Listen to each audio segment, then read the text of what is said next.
everyone, I'm Christen Gerhardt. And I'm Zach Mueller. And welcome back to Exposé. Today we're going to be interviewing one of the most creative... Are you really wearing that hat again? Yes, I am. I enjoy it. So what? Bad hair day? No. Have you taken it off since last episode? No. Are you trying to be Tyler, the Creator? No, I am not. Do your news. I'm going to be skating over here. You don't know how to skate. I'm learning.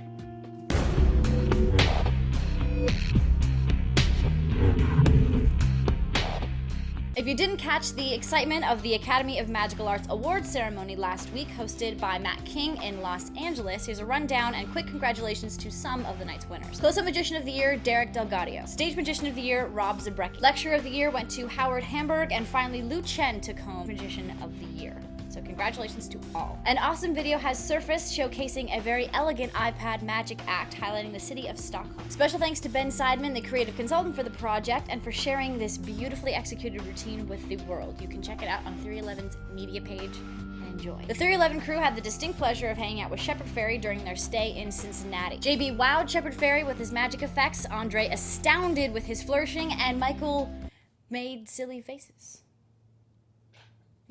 Also last week, JB was on the set of Now You See Me, filming just outside of New York City. He got to hang with Isla Fisher, Woody Harrelson, Mark Ruffalo, and yes, we're seriously jealous.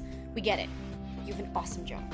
Lastly, we want to congratulate Murray Sawchek on his new gig at the Laugh Factory in Las Vegas beginning April 30th. That's it for this week's news. Now over to Zachosaurus for the latest and greatest. Thank you very much, Kristen. Now it's time to get into the greatest and the latest, or something like that.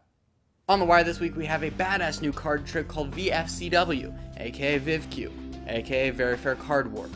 It's most commonly known as the latter one. The other two I just made up just now. It looks almost identical to the original Card Warp, only there are no tears, the cards can be borrowed, and it's examinable. So yes, apparently wizardry is an actual thing. This week I'm also going to be highlighting two of the lesser known but amazingly free things on the wire. Both tricks are extremely awesome and I actually use them.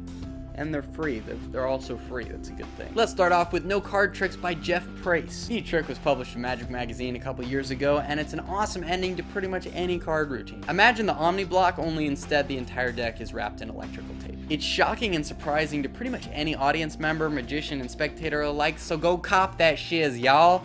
For free. Next up is a beautiful routine by Hugo. I'm not even going to try to pronounce his last name. And it's called Smash. No relation to the TV show, although can we talk about the TV show for a second? No, we can't?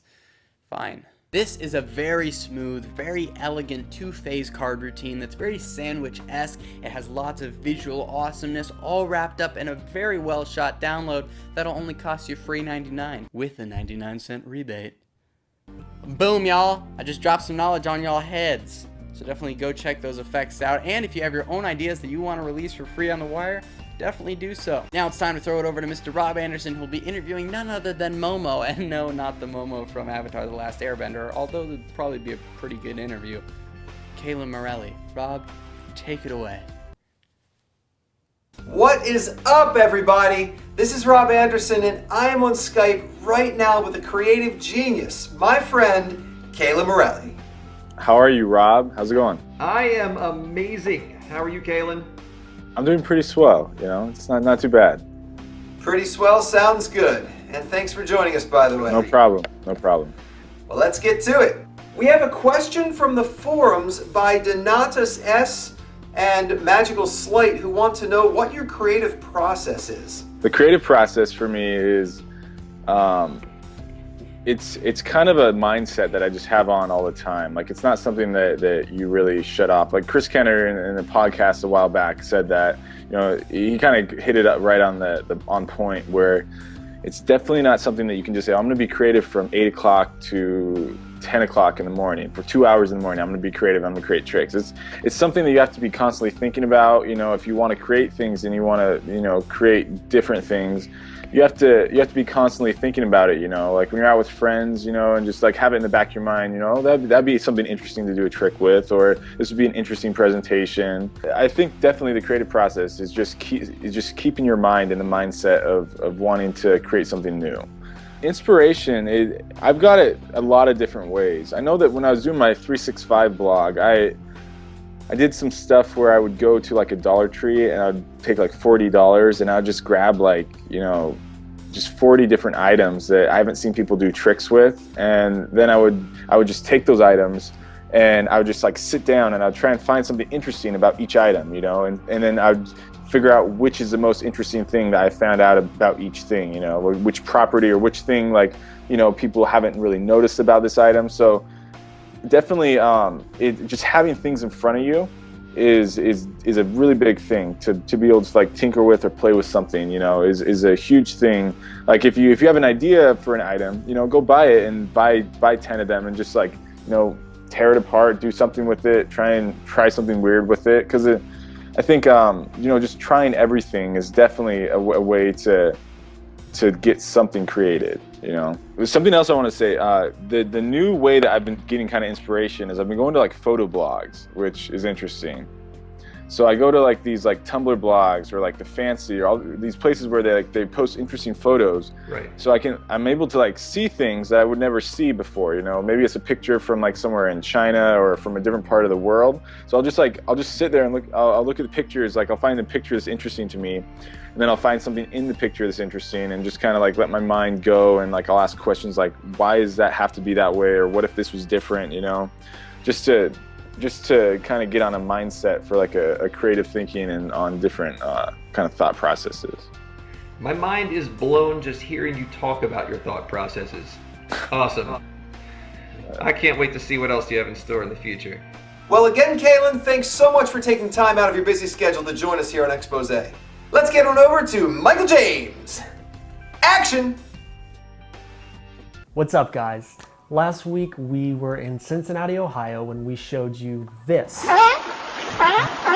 This week I have several things to tell you about our newest playing card design. First, I want to reveal the name. Our newest deck will be called Rebel Playing Cards. We've been working for several months with a studio in downtown Los Angeles called Studio Number 1. And the founder of Studio Number 1 is none other than Shepard Fairey. For those of you who don't know, Shepard Fairey has designed the 2008 Obama poster entitled Hope, very iconic. He's done Obey clothing, his work is in the Smithsonian. He's an incredibly talented artist. We could not be more thrilled for Rebel Playing Cards.